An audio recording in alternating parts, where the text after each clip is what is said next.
I want to thank everybody for being here.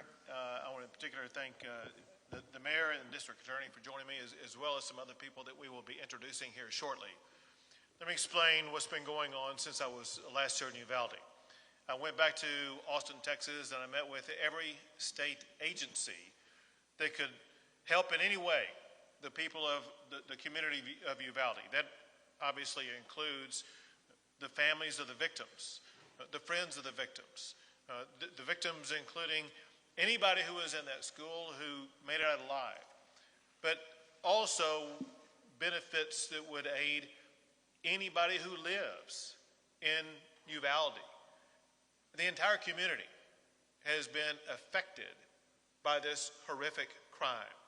And through these state agencies that you will be hearing more about here shortly, you will see that we have, as a state, tremendous benefits that can aid those who are suffering and those who will continue to suffer, sometimes for many years. One thing I must emphasize, and that is we are going through short-term challenges right now. The reality is many of the challenges will be long-term challenges. Texas stands with Uvalde for the long term in helping every single person in this community be able to piece their lives back together, to heal as much as they possibly can. We will be here as long as it takes. Among other things, and I know that there have already been some offerings to ensure that cost of funerals will be taken care of. During the course of the meeting, there was an anonymous donor who attended the meeting and provided $175,000 to ensure that every cost of every family concerning anything about the funeral services is going to be taken care of.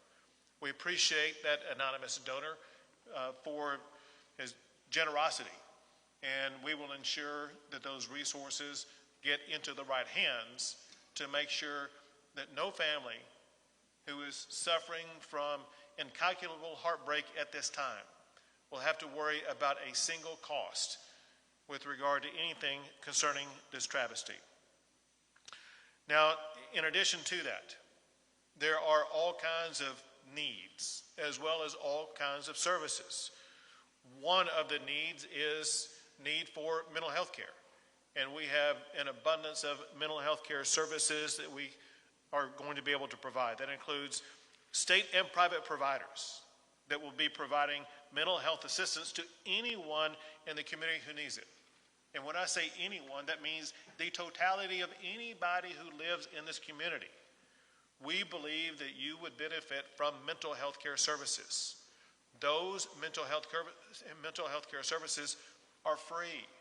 We just want you to ask for them. The way that you can ask for them, whether it be today, tomorrow, next month, or next year, is this number: 888-690-0799.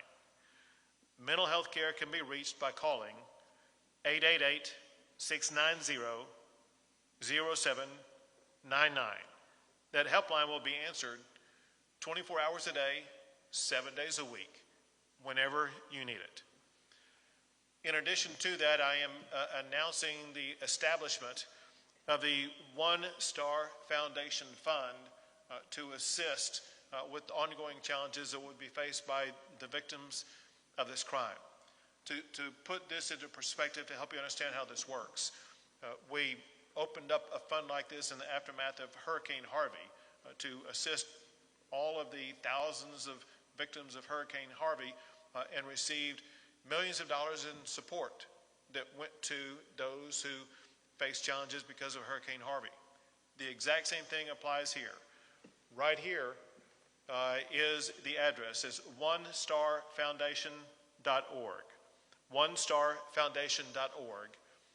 To be more precise, if you go to onestarfoundation.org/Uvalde, you make a contribution at that site that is already a pre-registered 501c3 organization, provide a donation to that site. There is no overhead cost. 100% of the money that you donate is going to be going directly to victims of this horrible crime to help them with their lives. One of the pre-designated donation sites that it would be going to is the Robb School Memorial Fund. So again, the onestarfoundation.org.uvalde. Well, you can do your part to help out the people in this community that are suffering in incalculable ways. In addition to that, we have set up a central headquarters for Victim Assistance Services at the Family Assistance Center located at the Uvalde County Fairplex. As we'll discuss probably here momentarily, there may be a relocation of that site, and we will keep everybody fully informed about where the relocation site will be. Every family impacted by the shooting has been assigned an advocate to help them with their needs. Among other things, there will be airfare, for example, whether it be through American Airlines, United Airlines, or JetBlue Airlines, that will provide victims' families with flights free of charge so that they can get here and be with their family members. The Family Assistance Center will cover the travel and lodging costs of families who have lost loved ones. Healthcare costs of families impacted by this tragedy will also be covered by Texas insurance companies and donations from private citizens. The Texas Housing and Community Affairs, for example, they have a fund to pay for needed supplies right now, whether it be food or gas or other essential needs. And that money is available right now as we speak. Also, at the Family Assistance Center, the Health and Human Services Commission, who you'll be hearing from more here in a second, they will assist families in finding health and human benefit programs. Staff from the Texas Department of Insurance, the Teachers Retirement System, the Employees Retirement System will provide access to benefits, including workers' compensation.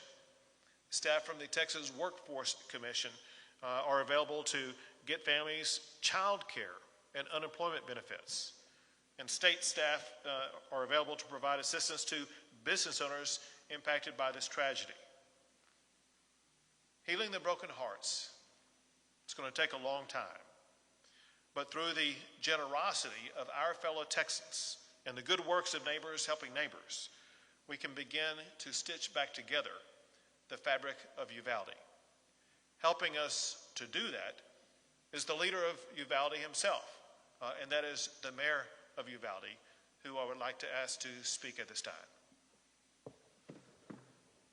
Governor, I'd like to thank you for bringing all these state agencies here and the services you've offered our community, our citizens, because these families are going to need this help, not just today, but in the long term, as you mentioned. So for that, Governor, I appreciate, and you know, all I can say is I've seen you these last 2 days, and the compassion and that you felt along with these families, and that I really admire it. And I thank you, and like I said, and we appreciate everybody from all over the world and the country that has sent messages of encouragement and so forth. I mean, our hearts are broken here in Uvalde. It's a very, I mean, you know, nobody ever wants to have to go through this, especially as a mayor. I never thought this was something I would have to go through. My heart's broken for these families. But the one good thing about our community is Uvalde is a strong community. I think if some of you reporters have been here a while enough, you'll see that there's a lot of unity in our community. And it will take some time, but we will get over this, and Uvalde will come back stronger and better than ever. So God bless you, and thank you. Thank you very much. And someone who has been actively engaged in helping the victims of crime already and will remain engaged all the way through is the District Attorney, Christina Mitchell. Thank you, Governor, for being here. And we want to thank everybody that's reached out to us in Uvalde from across the state, from across the country, and across the world. We greatly appreciate all the support and kind words and prayers and assistance that has been sent to us. And like the mayor said, here in Uvalde County, we are down-to-earth people, we are salt of the earth people, and we are a family. And like a family, we're going to get through this together with each other and for each other, and we're asking everybody across the world to continue to support us.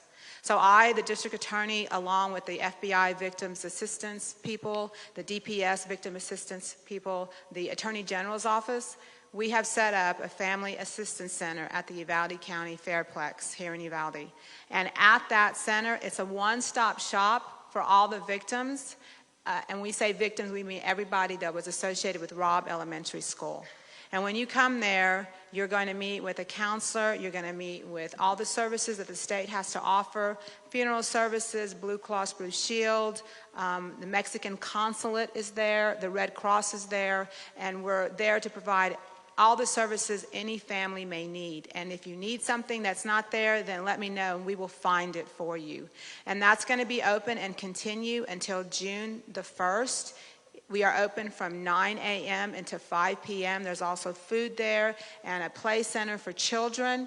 And please come and see us. Any victims, anybody that needs help, please come there. It's a resource for everybody. There's also a victim services center at the Civic Center that's run by the school district, and that's for anybody affected in the school district, and they have that services there. So we thank everybody. We appreciate your support, and please keep our victims in your prayers, these families of the deceased children and school teachers, and keep us strong. Thank you. Thank you. And now I'm going to call up 7 leaders of seven different state agencies to give you a very brief explanation of what their particular agency does. There are more than 7 that are involved in this process, but we're calling up these 7. First is the Health and Human Services Commissioner, Cecily Young. Good afternoon. I'm Cecily Young, and I'm the Executive Commissioner at the Health and Human Services Commission. We do Medicaid, CHIP, and SNAP, and we have eligibility assistance available at the Family Assistance Center, and we'll continue to have eligibility assistance available on an ongoing basis once we move into the next phase of this.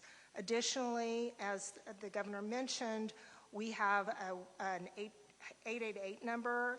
It's for mental health services. It's 888-690-0799. This is run by Hill Country Local Mental Health Authority. So it is local. It is a 24-hour, 7 days a week call center that is able to connect people with services, with counseling, medication, counseling services, and telepsychiatry services. And they will be able to ensure that anyone in the community that calls in will be connected to other available mental health services. So it is a way to triage, again, to try to make it as easy as possible for the members of the community. Thank you. Next is the Texas Department of Insurance Commissioner, Cassie Brown. Good afternoon. I'm Cassie Brown. I serve as the Commissioner of Insurance for the Texas Department of Insurance. TDI is here to ensure that insurance companies are appropriately and quickly handling claims. What our department does is oversee the health insurance as well as the workers' compensation insurance claims.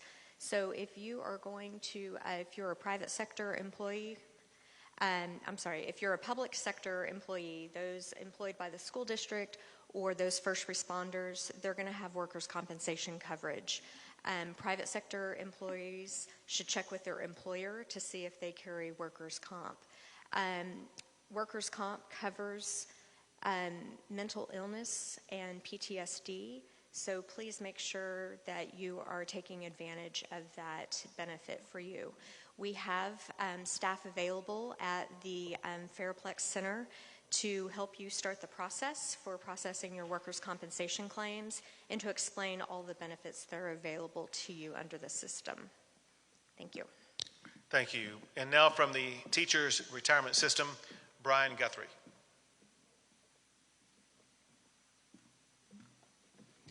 Thank you. Good afternoon. My name is Brian Guthrie. I'm the Executive Director of the Teacher Retirement System of Texas. We are here today to not only help the families of the 2 teachers who tragically lost their lives and provide them the benefits that they are due, but also to help all the employees of not only this school district, but all the surrounding school districts to make sure that they have access to mental health and behavioral health services. We also recognize that not all the employees of these districts are members of our system and are for our healthcare program, but we want to thank our partners, Blue Cross Blue Shield and Teladoc, for extending those benefits to everyone who's employed in this district or any of the surrounding districts. Thank you. Thank you. And now for the Texas Employees Retirement System, Porter Wilson.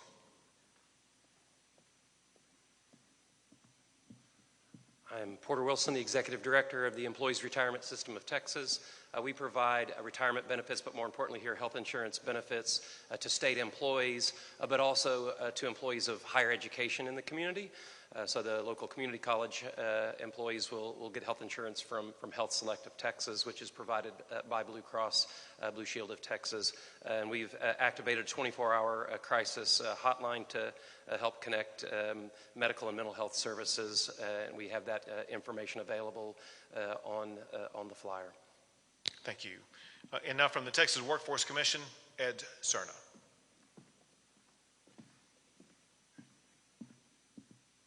My name is Ed Cerna. I'm the Executive Director of the Texas Workforce Commission. The Workforce Commission has a local presence on Main Street in our local Workforce Development Office, and through that office we'll provide child care services for not only the families of the victims, but also anyone who is associated in the school or first responders. We'll also look to protect any TANF or SNAP benefits that an individual is receiving, so that they don't lose those benefits because they're unable to work or to continue their training. We'll also assist with anyone needing priority concerning unemployment insurance or businesses that need assistance during this time. We're available locally, so please, and we're also out at the Assistance Center as well. Thank you, Governor. Thank you. And now the head of the TDHCA.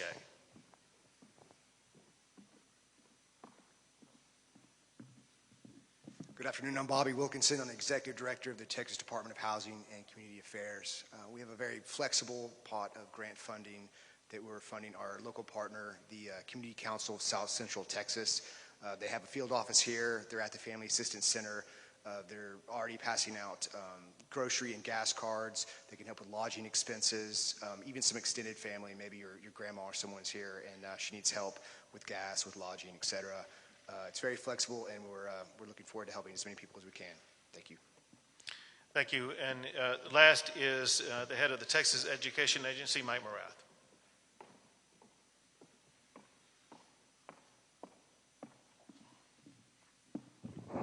Thank you. TEA has been working in close coordination with the school system. I want to say thank you publicly to Hal Harrell for your leadership and for the work that all of our educators have done. The agency provides support directly in the form of grant funds. We have offered supplemental counseling services. Those counseling services have been provided really around the clock and since this began, and will continue to provide support as the school district prepares its responses for both summer and this fall. Thank you. So once again, whether it be the services you heard about or there are many more that we talked about earlier, providing briefing to local officials, the state of Texas has robust resources to ensure that these families who have been devastated by this horrific crime, as well as the entire community, we will be able to help them with any and all of their needs. I cannot overemphasize enough that everybody, students, teachers, law enforcement, everybody in this community, please avail yourself of absolutely free mental health care. It'll pay off in the long run. With that, I'll be happy to take a few questions.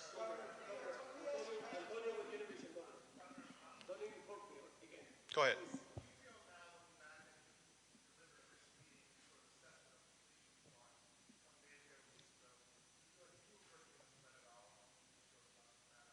Sure. So,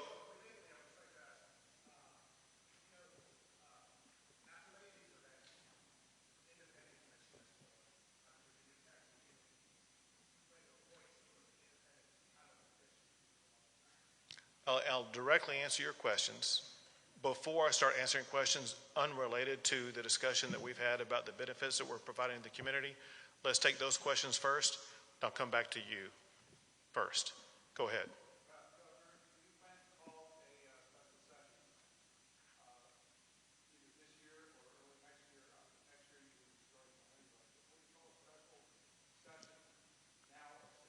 I'll put you second in the queue. Let me make clear, maybe I wasn't clear. Before I start taking questions, unrelated to the benefits that we're providing to the community.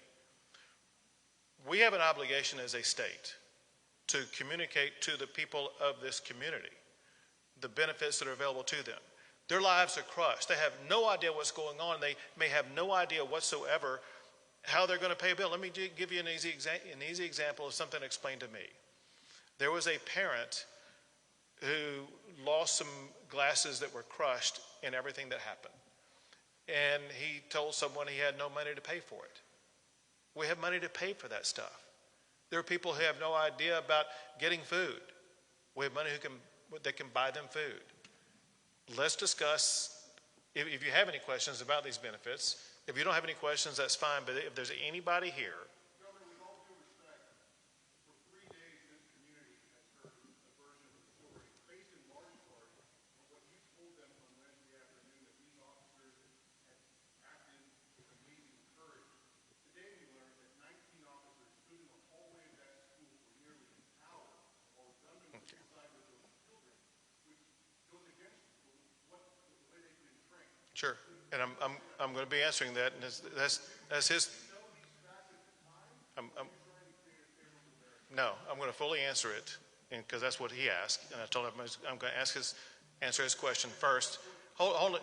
I understand. Is there anybody here who has any question about the benefits that are being provided to anybody here who's suffered because of this crime? All right.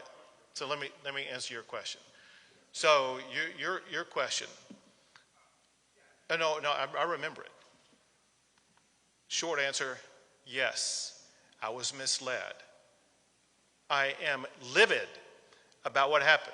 I was on this very stage 2 days ago, and I was telling the public information that had been told to me in a room just a few yards behind where we're located right now. I wrote down hand notes in detail about what everybody in that room told me in sequential order about what happened. And when I came out here on this stage and told the public what happened, it was a recitation of what people in that room told me, whether it be law enforcement officials or non-law enforcement officials, whatever the case may be. And as everybody has learned, the information that I was given turned out in part to be inaccurate. And I'm absolutely livid about that. And here's my expectation. My expectation is that the law enforcement leaders that are leading the investigations, which includes the Texas Rangers and the FBI, they get to the bottom of every fact with absolute certainty. There are people who deserve answers the most. And those are the families whose lives have been destroyed. They need answers that are accurate. And it is inexcusable that they may have suffered from any inaccurate information whatsoever. And it is imperative that the leaders of the investigations about exactly what happened get down to the very second of exactly what happened with 100% accuracy and explain it to the public, but most importantly, to the victims who've been devastated. Would you support a ban of 18 years old buying AR-15s over? He had a backup question, and I'm coming to you next.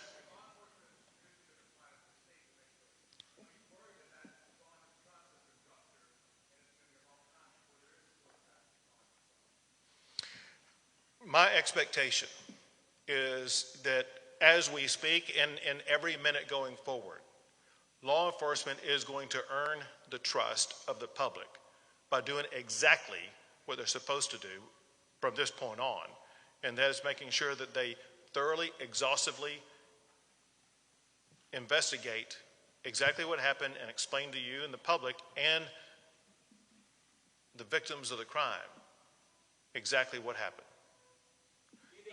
I told this guy I was coming to him next.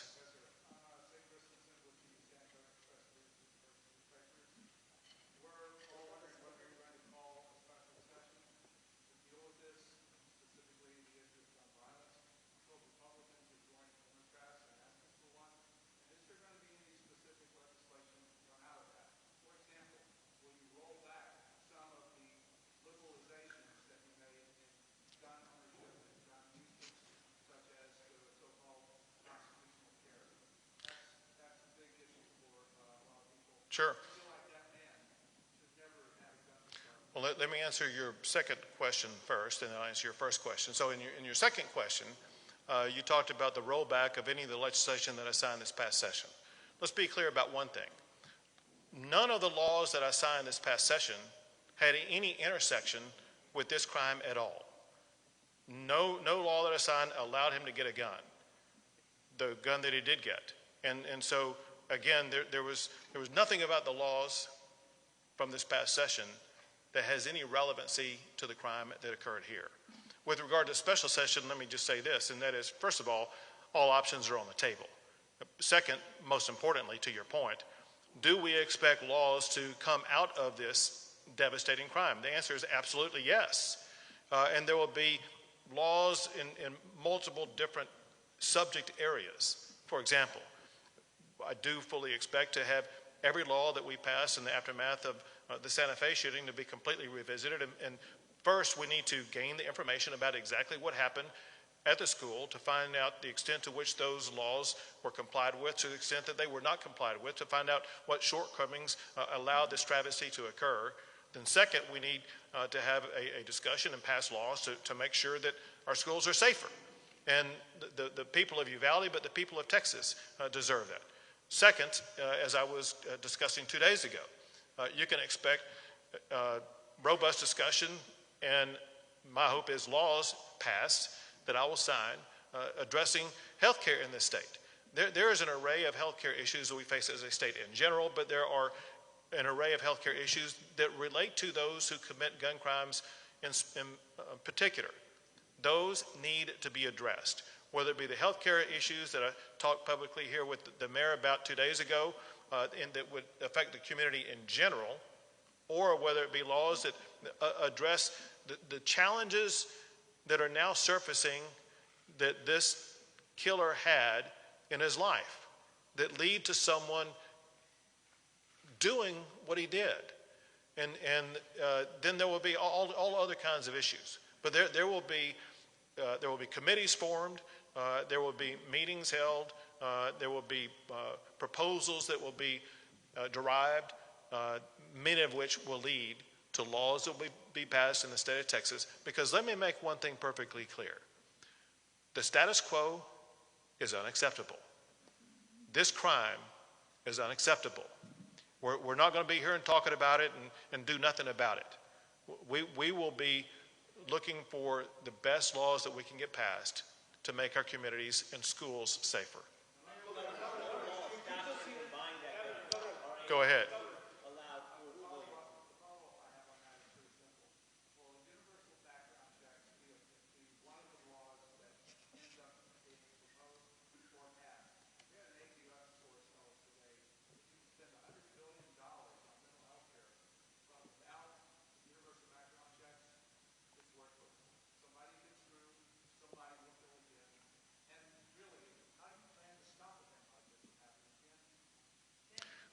Let's be clear about a couple of things that show that these background checks, if everyone wants to seize upon a particular strategy and just assume, well, that's the golden strategy right there. Look at what happened in the Santa Fe shooting. A background check had no relevancy whatsoever because the killer took the gun from his parent. Look at what happened in the shooting in Sutherland Springs. There was a background check that was done. It was done in a flawed way that allowed the killer to get a gun. And so anyone who suggests, well, maybe we should focus on background checks as opposed to mental health, I suggest to you is mistaken. If there's anybody here who thinks we have perfect health care in this country, in this world, they're wrong. If there's anybody who thinks that we can't do more to address mental health care, they're wrong. They can. We can. And we're going to. Go ahead. Go ahead. Yes.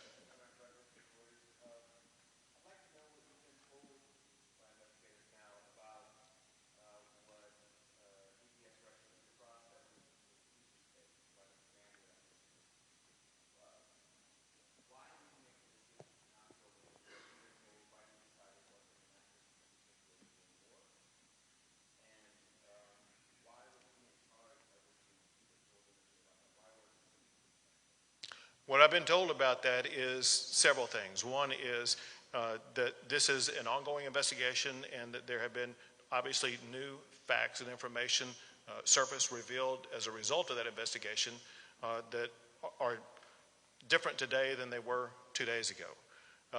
Second, there will be ongoing investigations that detail exactly who knew what when, who was in charge of what strategy, why was that particular strategy employed, why were other strategies not employed.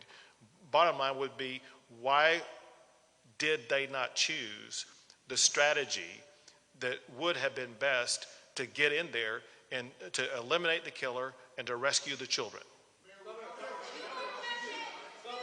I can't hear you. I can't hear you. You consider a banning of Go ahead. 18 years old buying AR-15. Governor, please, would you consider? Yes, this is me, Antonio, Univision. Thank you. Antonio, how you doing, man? I'm doing great. Good. Just listen, in a very respectful way, Governor, would you consider, this is a kid, 18 years old, would you consider at least a ban on 18 years old being able to buy a AR-15? That's what I'm asking. So, it's my understanding that ever since Texas has been a state, an 18-year-old has had the ability to buy a long gun, a rifle. Right.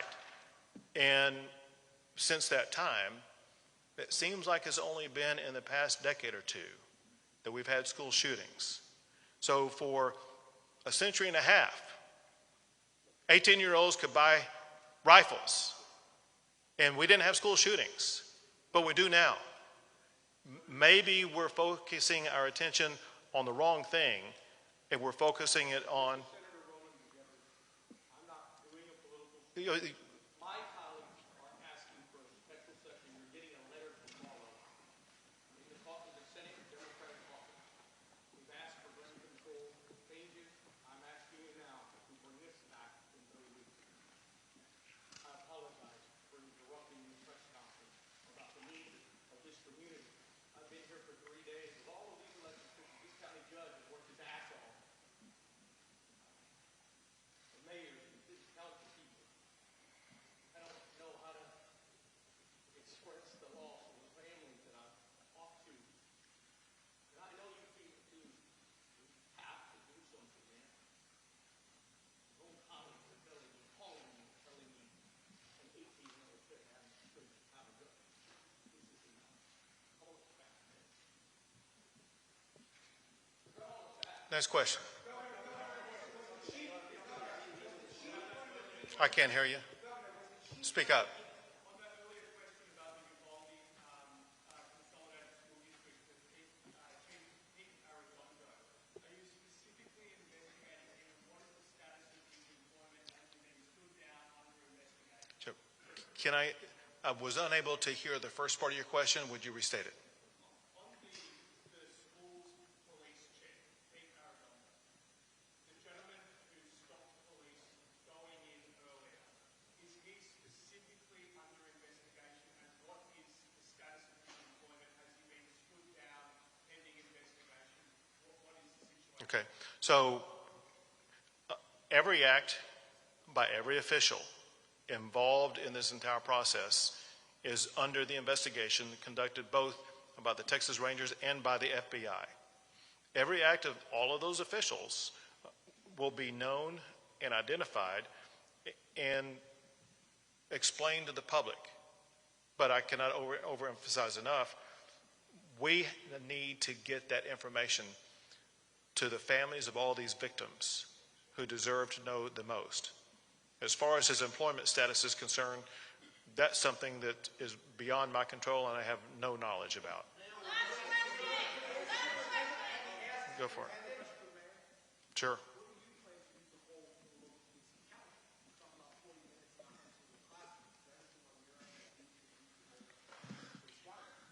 You know, as the governor said, I'm not in law enforcement. I have not. I'm the mayor of the city, and once we know what took place, what went down, we'll get to the bottom of it and see. I've been just as confused as you are, because as the governor was, I got the same information that the governor got until yesterday afternoon, I was blown away, and again this morning, other information. So I don't have an answer for you yet, but I can tell you if we need to make changes in that, we will.